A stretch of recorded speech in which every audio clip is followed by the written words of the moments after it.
an Allied convoy nearing the coast of North Africa. Desperately, the Luftwaffe tries to stop fresh troops and equipment from reaching United Nations forces closing in on Rommel.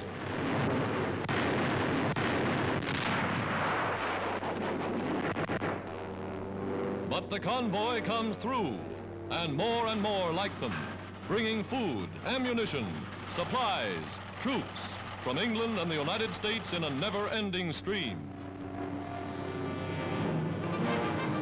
Attacked by night, and still Allied guns blaze defiance.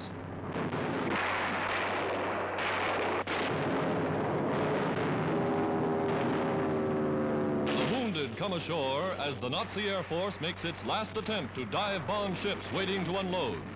And again, the Luftwaffe is driven off.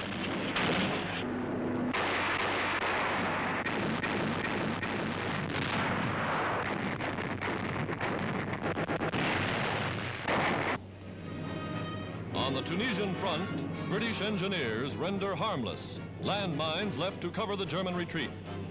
From the south, the British drive is on in force as Americans push through the central sector.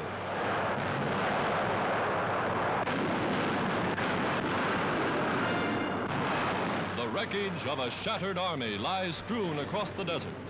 In Africa, the Nazis' days are numbered.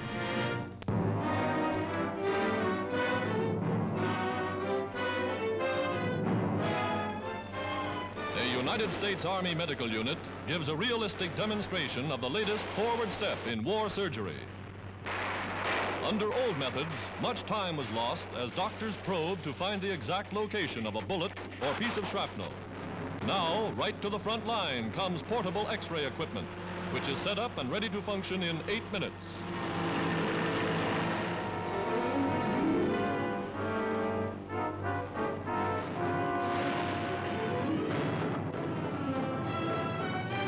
In less than 40 seconds, the machine not only locates the foreign body, but registers the exact depth of the bullet beneath the skin.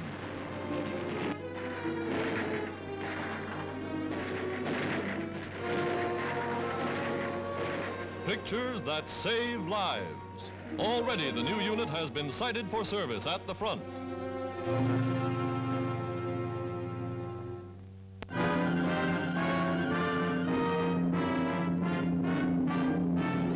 President's official home, American headquarters for leaders of the United Nations. Here Mr. Roosevelt lives, working long hours into the night. But when 7 o'clock comes, here is one chap who usually gets his supper direct from the hand of the president. His name is Fala, a 3-year-old Scottie, and the president's only pet. Fala's quite an accomplished dog, and equally fond of his master. A rare and interesting glimpse into the human qualities of the man who is President of the United States.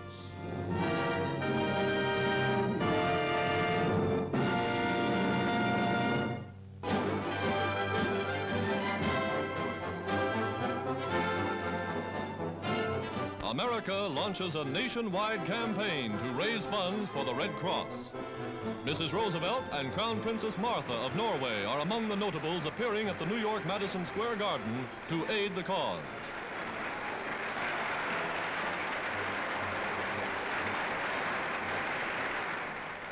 The huge throng is treated to patriotic entertainment by the world-famous music hall Rockettes.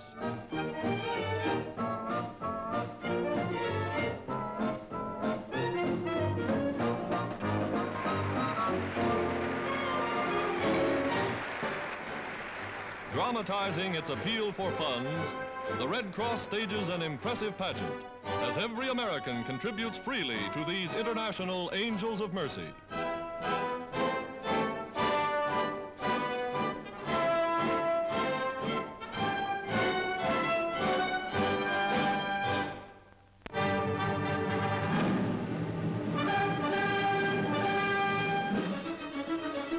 The heroic defense of Stalingrad.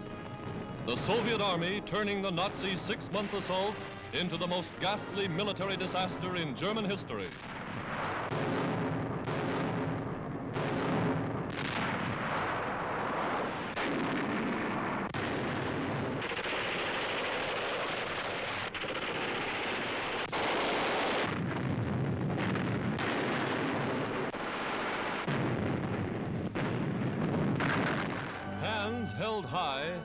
the beaten Nazis pour from house after house in abject surrender.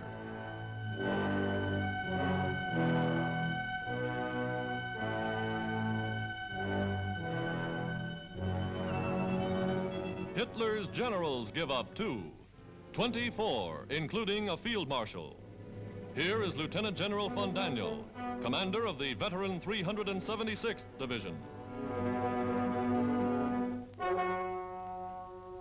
Lieutenant General Sand commanded Hitler's pride, the crack 100th Division that smashed through Belgium and France.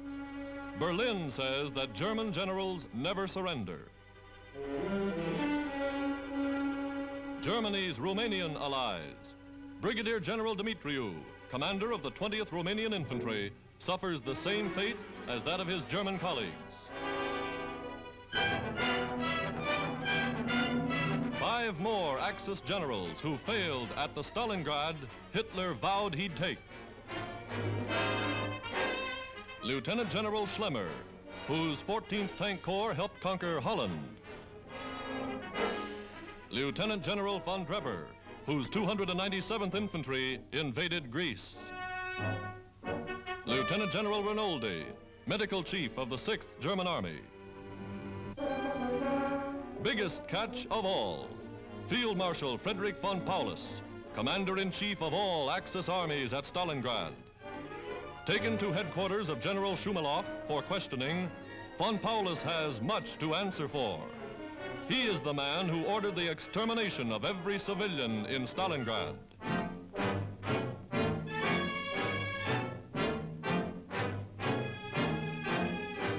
Calmly, quietly, General Shumilov reviews von Paulus' record. This is the von Paulus who, 2 months before, threatened the families of his own soldiers with death if one man should surrender. Berlin claimed he was captured only because he was gravely wounded. Actually, a young Red Army lieutenant found him hiding in the basement of a department store and brought him in without a struggle.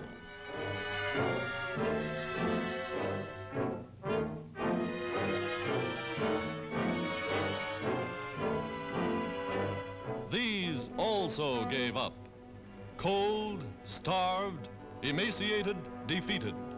Remnants of 22 beaten Nazi divisions.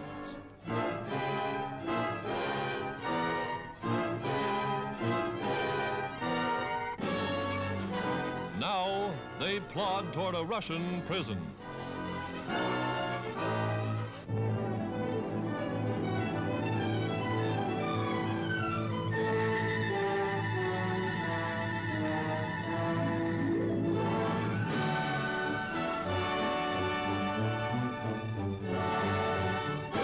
Proudly, the red flag flies again over the heroic city of Stalin, as endless lines of Nazi prisoners write the final chapter in the Battle of Stalingrad. Here, the might of the German 6th Army met the courage of a people fighting for life and liberty.